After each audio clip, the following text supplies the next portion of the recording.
What is going on, guys? This is Miasin. So several weeks or months ago, actually it's been a hot minute, I promised you guys an updated Salamangreat video, and we finally got Code of Soul and Legacy of Destruction as an OCG import, so I really just had to deliver it to you. And today I will be showing you guys 3 combos with this deck, a bunch of combos also how to beat Nibiru in this deck, because yes, you can do that.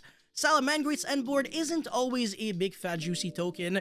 If you know what you're doing, and if you're deck building correctly, most hand traps do nothing against you, and Nibiru, it's obviously good. I'm not gonna cap and say Nibiru does nothing, but Nibiru doesn't always blow you out. Like, you can still resource manage correctly, not be greedy, and still end on really big, juicy boards without just, you know, a Nibiru token with nothing else. Like, you're still ending on a bunch of interruptions, and when you're not getting Nibiru'd, bruv, you're making so many negates, well, interruptions, that it pretty much feels like you're playing like a Snake Eye or Fire King, like pure, like full power deck. And this deck is a good investment because if anything, it'll just keep getting better and better over time. It's never gonna get hit. It's only gotten cards back from the ban list and not really going into the ban list. So yeah, anyways, before this video goes any further, I would really appreciate if you could smash the like and subscribe button.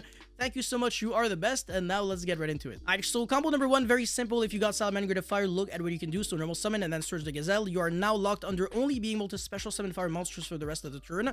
And then yeah, Chainlink 1, Chainlink 2, summon the Gazelle, search the Sanctuary, and then pitch the Spinny, and then revive back. So you got 2 level 3 monsters, and make the Mirage Stalio, and then detach 1 in order to summon the Weasel from the deck, and then link off into Princess, revive back anything, it doesn't really matter, go into Raging Phoenix, and then relink the Raging Phoenix, and this is where it gets really interesting.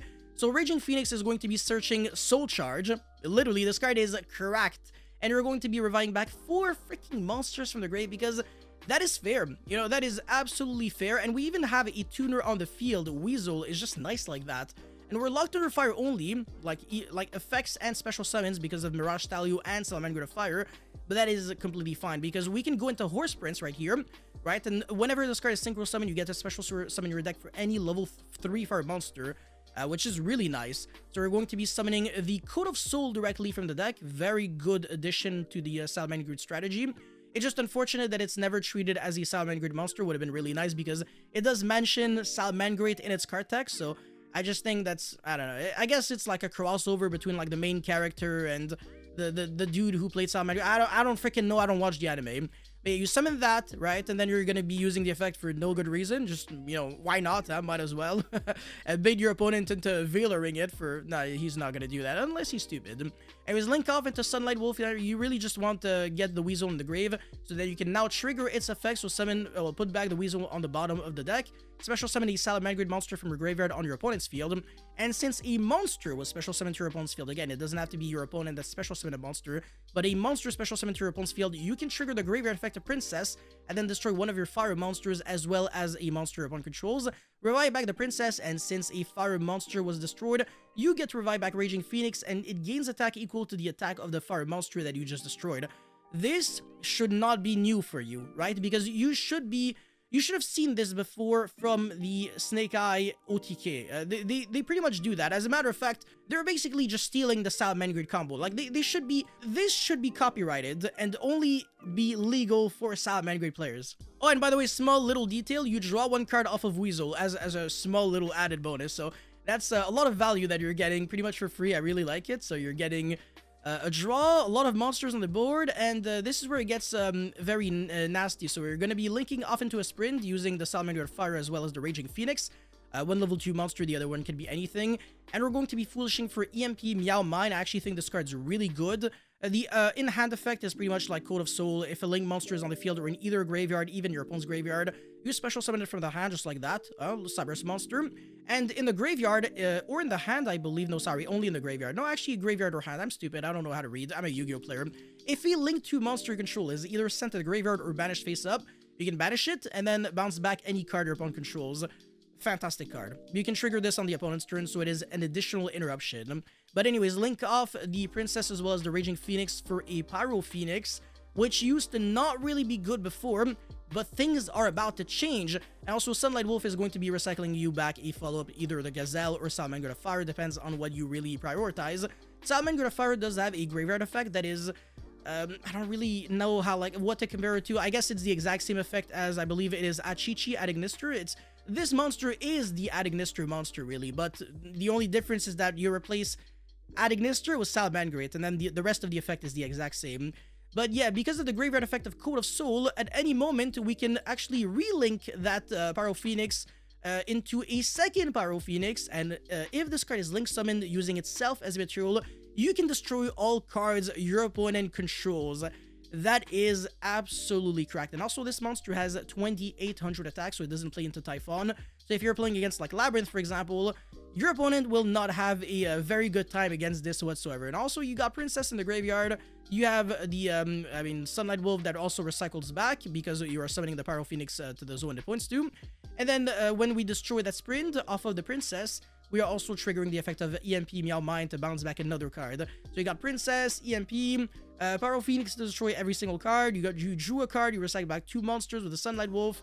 It is really cracked, and also you got like a stack graveyard like Spin. You still have the Veilings in the graveyard. It is pretty beautiful, and also one of your fire monster dies, you revive back the Raging Phoenix. You're never done playing Yu-Gi-Oh! Yeah, that's it for combo number 1. Let's get into combo number 2. Alrighty, so how can you beat Nibiru? Well, this is a perfect example. So right here, I have Cyanide Mining, Spinny, Salamangreat Fire, and Nibiru. Well, I mean, this doesn't have to be Nibiru, but my opponent has Nibiru. My opponent is good, I am bad at the game. Yeah, Cyanide Mining, Pidge D, Spinny, and then search for the Gazelle, and the Gazelle effect. We're going to be sending the Trap card, the Roar, and then revive back the Spinny, and then go for a Mirage Stallion, which is going to be special summoning the Jaguar from the deck, and then link off into Sunlight Wolf.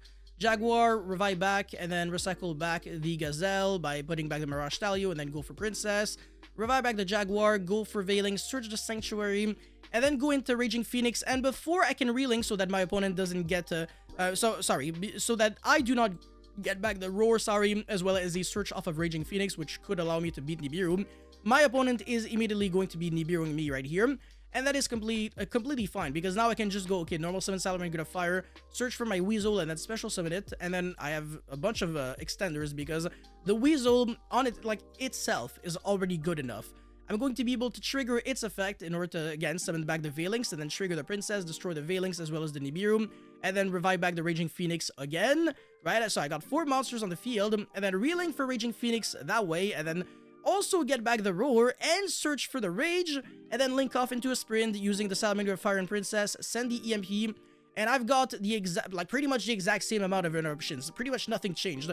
I got Nibiru, and I have Roar, Rage, Princess in grave, EMP, Meow Mine in the grave, Raging Phoenix, and a sprint, so I can also, like, again, destroy another card. And if I had, like, an Xyz monster on the field, that sprint would also allow me to, like, bounce back something. It's so cracked. It is so freaking broken. And I have a bunch of cards in my hand. I recycled back the Gazelle, and I drew a card off of the Weasel. I couldn't ask for any better, especially, you know, considering the fact that we just countered Nibiru in a deck that typically loses to Nibiru. Okay, so combo number 3. This time I have 2 cards in my hand, and I have to beat Nibiru, so it's a little harder, but every path leads to Rome. So normal summon the Salamangreat Fire, and I'm going to be searching my deck again for Gazelle, and then link off for Veiling, so you already know the drill, Jesus, and then special summon, search the Sanctuary. The best card ever, right? I'm playing Terraforming, Set Rotation, all the cards to search Sanctuary, because there are not enough ways to get access to it, and I really want to have access to Sanctuary every single time.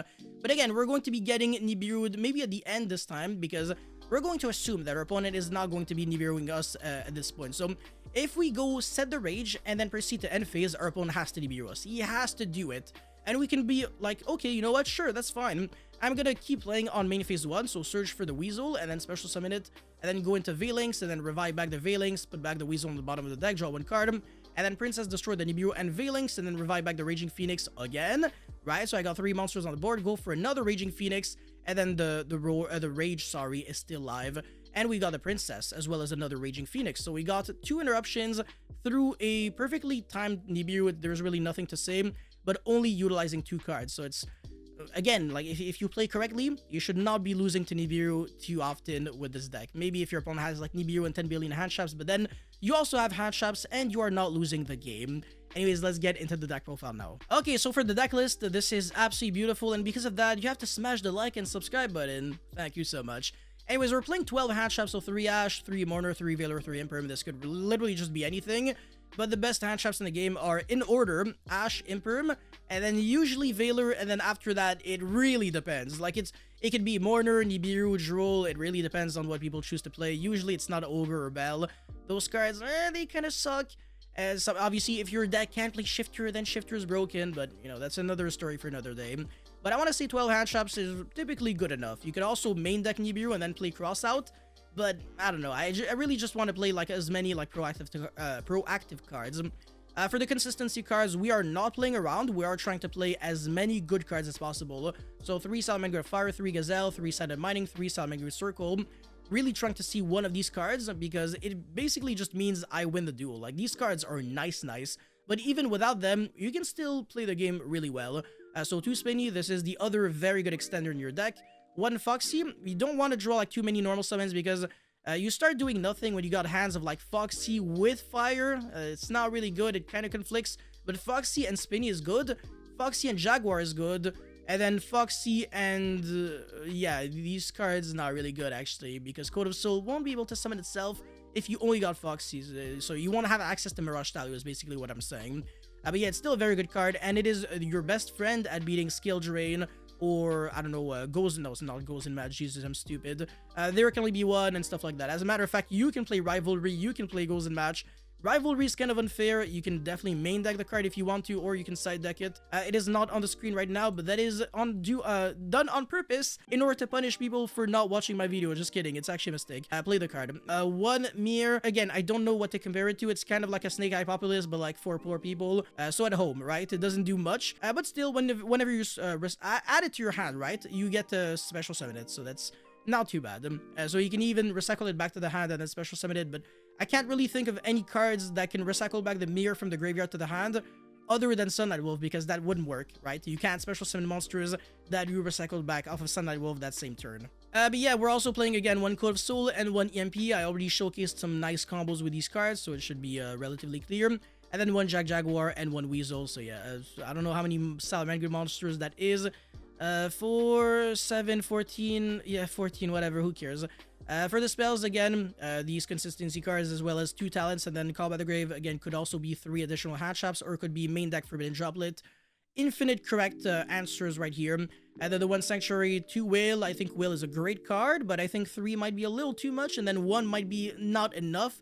So my personal arbitrary decision is 2 Whale, but I think every number can make sense if you make it make sense. And then finally 1 Rage and 1 Roar. I think that should be good enough if you can close out games relatively fast. But you can make the argument for multiple copies of each trap cards, but I don't know. I'm not like a Salamangreat god. I'm not gonna assume that. I'm not gonna, you know, pretend like I am. So if you got like any feedback, I'm also open to, you know, hearing what you have to say.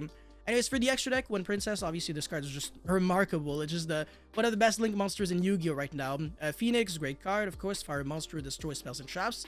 Ita, again, another broken card. Sprint, great card, huge fan, and also you can bounce back stuff if you got Mirage Stallion with a material.